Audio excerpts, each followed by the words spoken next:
sana sama sis Grace di belakang.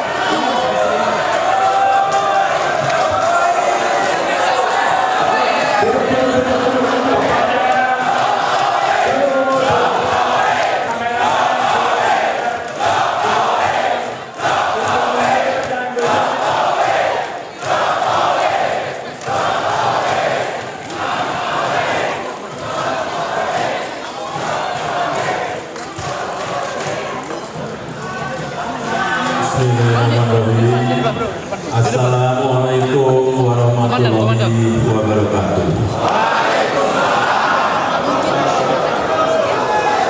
Selamat sore, shalom, Om Swastiastu, Namo Buddhaya, salam. Yang saya hormati Ketua dan seluruh pimpinan Dewan Pembina PSI, yang saya hormati Ketua Umum PSI beserta seluruh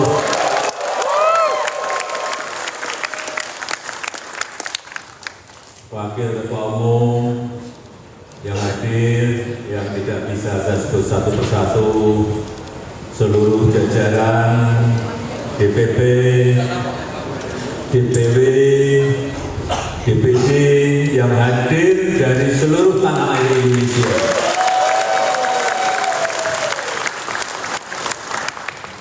Bapak Ibu hadirin yang tidak bisa saya sebut satu persatu. Saya tadi masuk ke gedung ini dari rumah yang hanya 2 menit dari sini. Saya merasakan antusias, semangat, dan spirit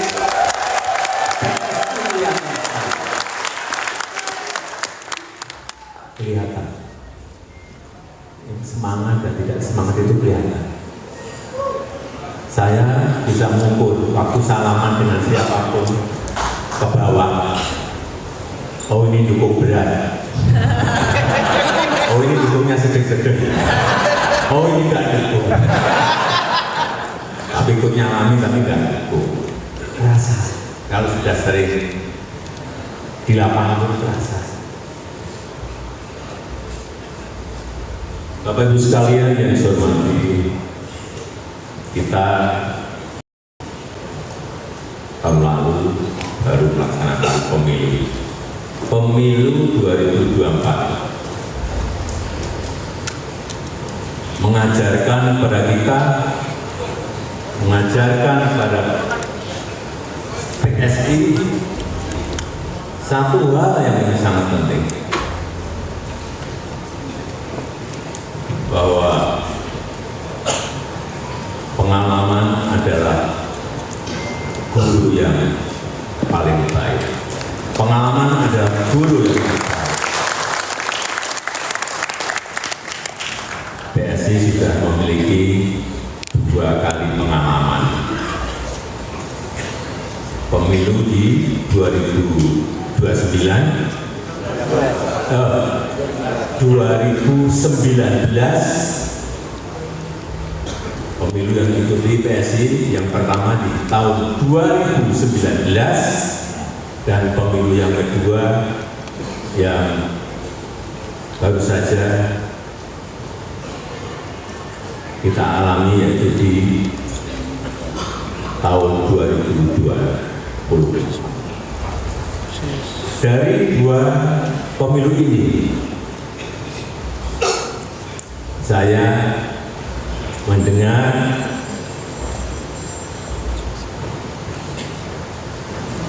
bahwa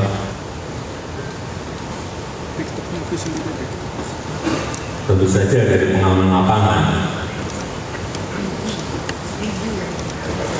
akan ada perombakan besar-besaran di tubuh PSI.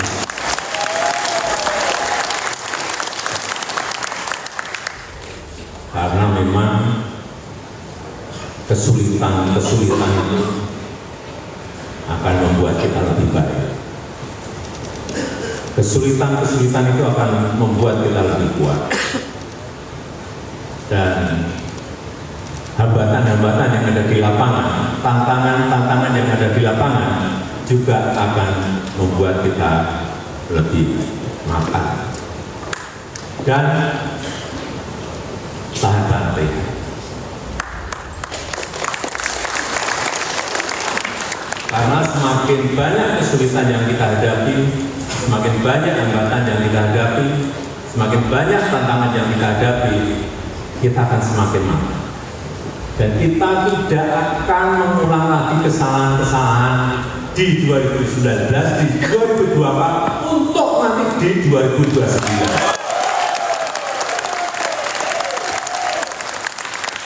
Mestinya seperti itu. Memperbaiki tata kelola partai, memperbaiki manajemen partai, baik manajemen mikro maupun manajemen makronya, strategi mikro maupun strategi makronya, semuanya diperbaiki. Saya hanya mendengar, baik dari Pak Jeffrey Giovanni, baik dari Bu Grace Natali, baik yang sering bertemu dengan saya, Pak Anthony Raja Juli, baik yang lebih sering ketemu dengan saya,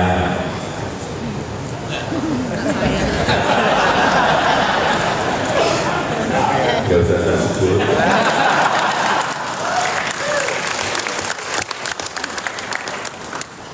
Karena memang semakin banyak kita menghadapi kesulitan, semakin banyak kita menghadapi tantangan, semakin banyak kita menghadapi hambatan-hambatan, kita akan lebih matang. Kita akan lebih terlatih nantinya di lapangan dalam menghadapi situasi yang memang kita harus memutuskan di lapangan. Dan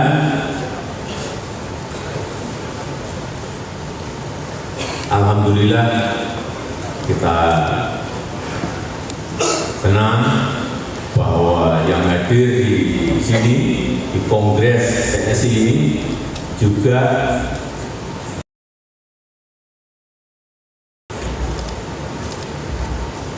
dari para eksekutif kader PSI yang menjabat baik sebagai wakil gubernur, baik sebagai wali kota, baik wakil wali kota, bupati dan wakil bupati. Kalau di catatan saya ada 18. Sebelumnya nggak ada. Ini sudah lompatan dari nggak ada menjadi 18. Kemudian juga anggota DPRD, anggota legislatif melompat 2 kali lipat. Sekarang sudah ada 181 anggota DPRD, baik provinsi kabupaten maupun kota. Hitungan saya di 2029 mungkin bisa 3 kali lipat.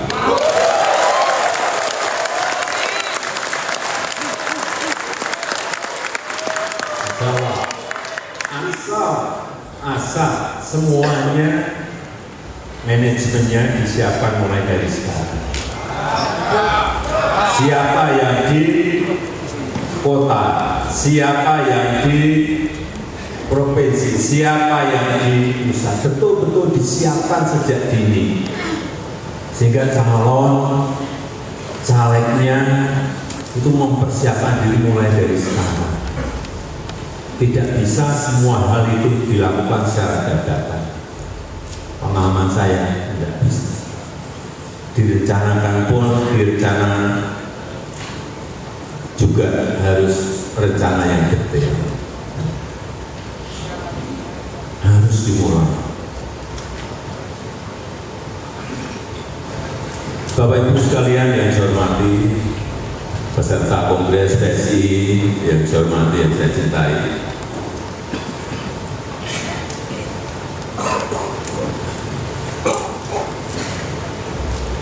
Saya masuk tadi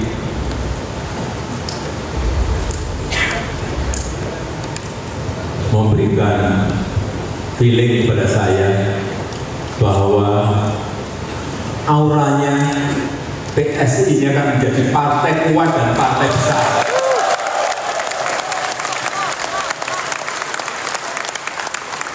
Tapi jangan tergesa-gesa.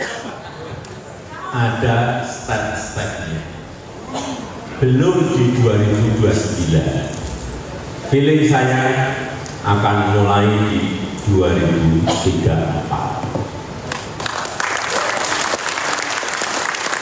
Dengan catatan semuanya bekerja keras.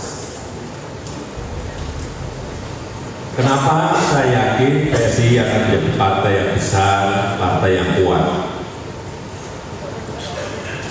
Yang pertama, PSI sudah memilih sebagai sebuah partai super TBK. Artinya apa? Super TBK itu artinya apa? Saham partai ini dimiliki oleh seluruh pengurus, oleh seluruh anggota, oleh seluruh kader.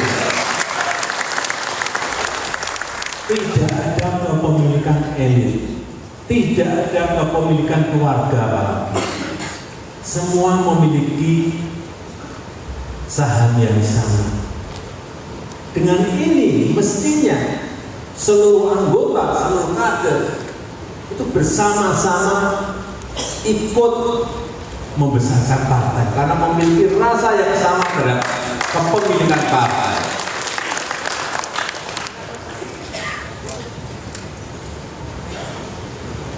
Yang pertama tadi PSI partai seperti PBK. Yang kedua e-voting, voting online. Satu anggota satu suara. Ini saya melihat sebagai sebuah revolusi demokrasi. Mungkin sekarang yang berpartisipasi baru 84 ribu. 84% dari berapa yang mendaftar? 178 ribu yang ikut 84%. Nantinya kalau ini menjadi sebuah model yang baik, bisa jutaan anggota PSI semuanya ikut berpartisipasi dalam pemilu raya yang akan datang. Karena suaranya dihargai, partisipasinya dihargai. Siapapun yang ikut silakan, tetapi dengan syarat tentunya.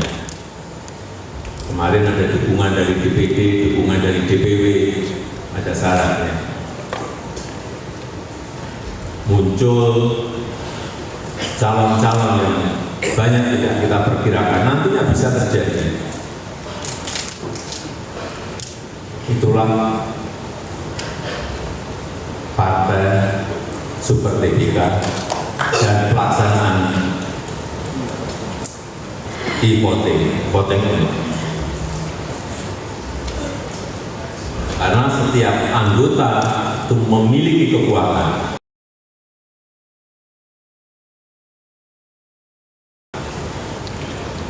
Anggota dihargai kekuatannya, dihargai suaranya.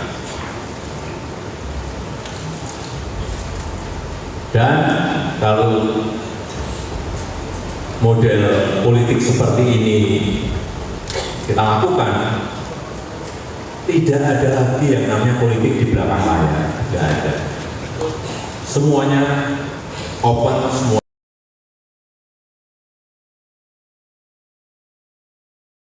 terbuka.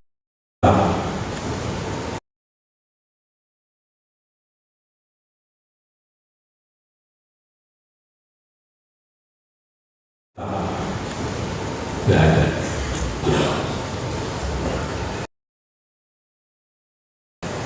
Kita berbangsa dan bernegara, seluruh kebijakan-kebijakan yang ada di PSI itu adalah untuk negara, untuk rakyat, untuk bangsa, bukan untuk kelompok dan untuk pribadi.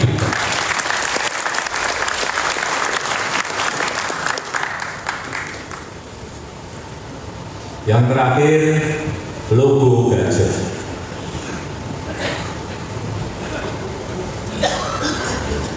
Logo gajah. Gajah ini adalah lambang ilmu pengetahuan.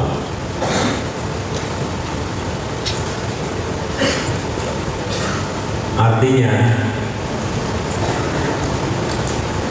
PSI adalah partai cerdas. Anggotanya, kadernya adalah kader-kader yang cerdas. Anggota-anggota yang cerdas.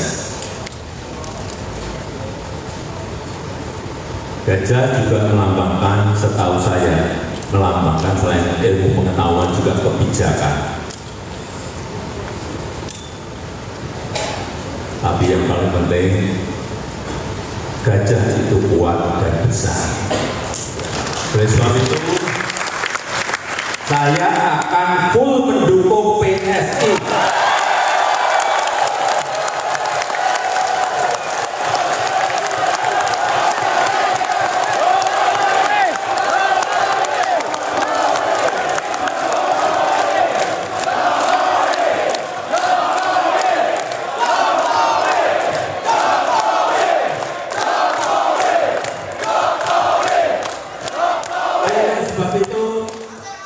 Oleh sebab itu, saya akan